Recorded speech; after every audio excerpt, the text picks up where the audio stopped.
Il avait brisé le silence. En 2017, pour la première fois, le prince Harry a décidé de s'ouvrir sur le délicat sujet de la santé mentale. Le duc de Sussex, qui n'avait alors jamais évoqué son combat, a décidé d'en parler longuement dans le podcast Mad World animé par Bryony Gordon. J'ai passé la plupart de mon existence à dire « tout va bien ». Et la plupart d'entre nous ne sont pas prêts à chercher plus loin, affirmait alors l'époux de Meghan Markle. Je peux assurément dire que perdre ma mère à l'âge de 12 ans et donc renfermer toutes mes émotions durant les 20 dernières années a eu un sérieux effet non seulement sur ma vie personnelle mais aussi mon travail.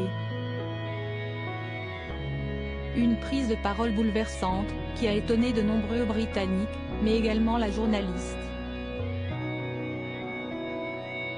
Sur Lorraine, elle a raconté à quel point c'était surréaliste d'arriver au palais de Kensington pour interviewer le prince Harry, notamment qu'elle se définit comme une personne chaotique.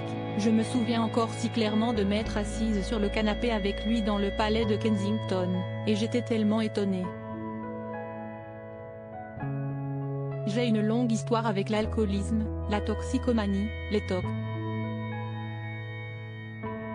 J'ai toujours été une chaotique, mais je suppose que si est-il la raison pour laquelle il a choisi de me parler de ce sujet, a continué Bryony Gordon. La journaliste a affirmé qu'il était crucial qu'un membre de l'establishment britannique, qui incarne l'élite supérieure, parle de santé mentale. C'était un tel honneur de faire partie de ce moment, a-t-elle ajouté. Je pense que les gens ont oublié à quel point c'est crucial. J'ai encore des gens qui disent 4 ans après à quel point cela a fait une différence. C'était un moment vraiment important et je lui suis reconnaissante d'être venue sur le podcast pour en parler. Ce sujet très intime, le prince Harry en a depuis plusieurs fois parlé.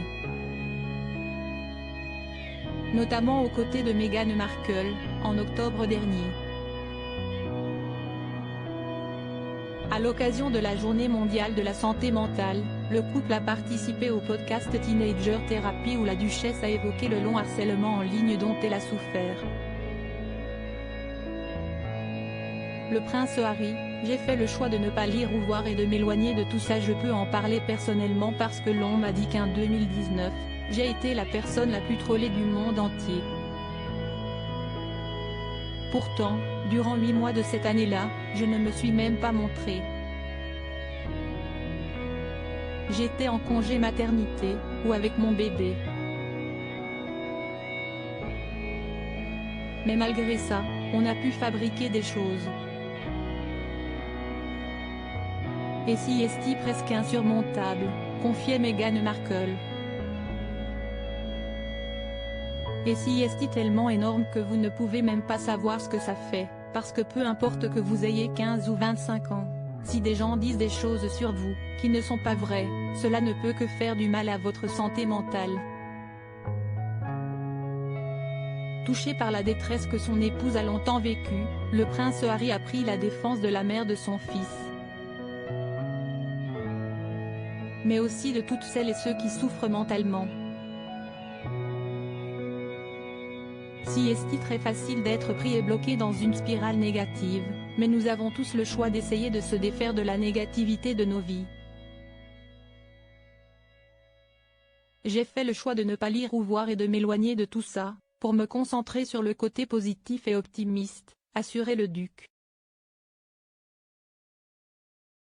Ce que j'ai vu ces dernières années, ce sont des gens qui se cachent derrière des pseudos en ligne.